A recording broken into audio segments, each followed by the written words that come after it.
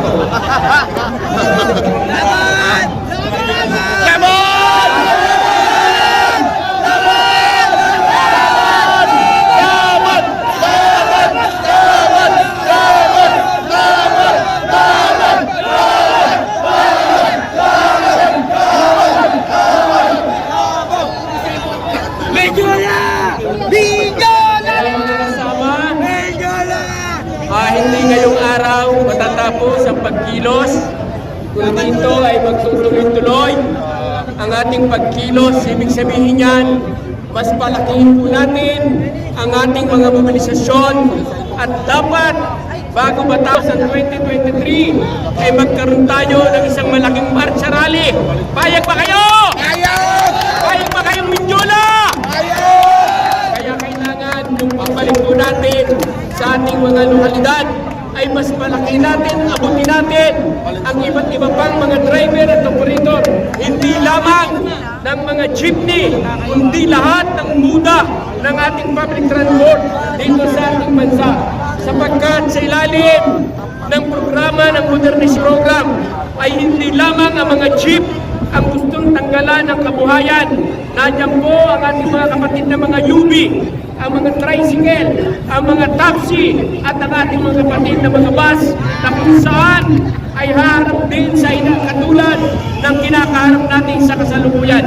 Lalo na yung kung ating mga kapatid na mga tricycle driver, alam mo ba yung mga kasama, tatanggalin na rin ang tricycle sa Pilipinas. Ang ipapalit sa kanila ay mas maliit na minibus na nagkakahalaga ng 2 milyong halaga ng mga minibus na kung saan ito po yung 10-seater ang kanilang ipapalit sa ating mga tricycle. Pupwersahin din sila na pumasok sa corporation, pupwersahin din sila na pumasok sa kooperatiba. Alam po natin mga kasama, sa ngayon pa lamang ay marami na mga kooperatiba ang mga membro nito ang gustong lumabas sa mga kooperatiba at corporation sapagkat nakita nila na hindi pala ito ang magre-resolve sa kasalukuyang kalagayan ng transportasyon. Sa atin, malinaw ang panawagan natin posisyon. Kung ang layunin ng gobyerno ay ayusin ang muda ng ating public transport, dapat ang ginawa ng gobyerno ay una ay magbuo tayo ng sarili nating industriya at tayo mismo ang nilikha ng ating public transport. Kaya sa ilalim ng modernization program, ang layunin nito ay hindi para ayusin, kundi isang maging malaking negosyo ang serbisyo sa ating mga mamamayan. Bakit ang pinagpagan ng gobyerno alam natin kung sa bahagi po ng Rizal, nandiyan ang Skipper Motor, nandiyan ang Saraw, nandiyan ang LGS, nandiyan ang Francisco. Bakit hindi ito ang sumuntahan ng pamalaan? Bakit lagi nangunguyatapit ang mga estado sa mga dayuhan tulad po ng China, ng Japan at ng Estados Unidos? Kaya sa ilalim ng programang ito ay hindi magsisilbi, hindi lamang sa hanay ng mga driver, kundi mismo sa ating mga pasahero ay magiging biktima. Ipasulan nyo yung modern youth na, yung modern life. Kung namin kailangan po, yung dalawang China. Ang kailangan sa namin, yung dalawang Pinoy. Yung Diyos na mahatag. Huwag po tayo kumuha ng anong sasakyan, kung saan bansa.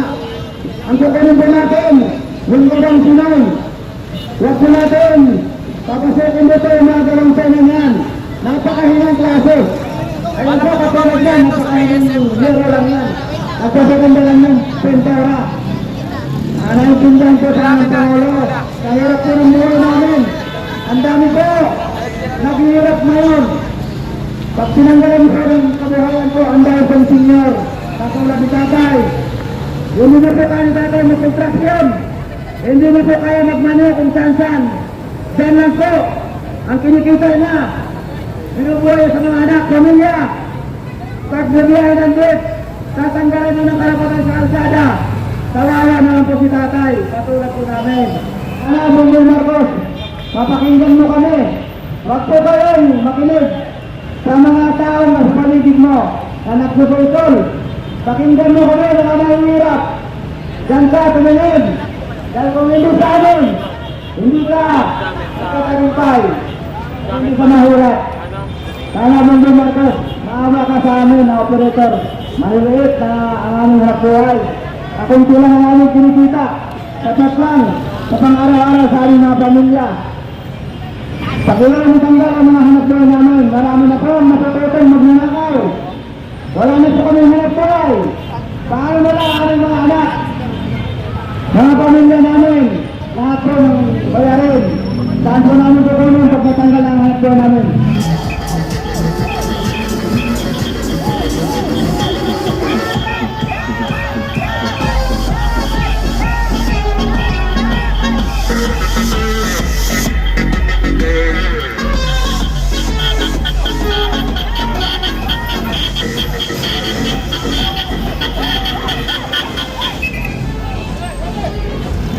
Piniyagan naman ng Philippine National Police na ituloy ang kanilang kilos protesta sa monumento sa Caloocan.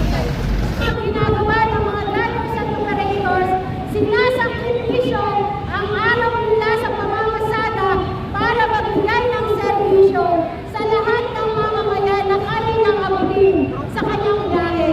Kaya po, pag-ibig, tunay na pag-ibig, nakakalinga sa lahat, lalo na po sa mga katulad natin na mga nangangailangan ng paggabay at tulong mula sa ating mga nasa gobyerno. Ang hinilang namin sa'yo, PBBM, sana po pakinggan mo ang hinilang namin mga may hirap at kung ipipilit niyo tanggalin ang prangkisa namin, ano ang ipapalit mong hanap buhay namin may hirap? Umaasa lang kami sa maliit namin, pamilya at yung mga driver na umaasa lang sa araw-araw nilang hanap buhay. Para sa ating bansa, sa lahat ng problema ng ating bansa, na mga namumuno dito, ang sanay sa Pasko ito ay magising sa tunay na tiwa ng Pasko. Ang pagbibigay ng sarili at hindi ang paghahanap ng sariling interes. Ang pagpaparaya ng isilang ang isang bagong pagkatao, isang bagong pamamahala, isang bagong pag-uugali, isang bagong pagiging bansa, isang bagong pagtulong higit sa lahat sa mga malalita at mga kasabuhay na langit tayo sa Panginoon. Ay sa mga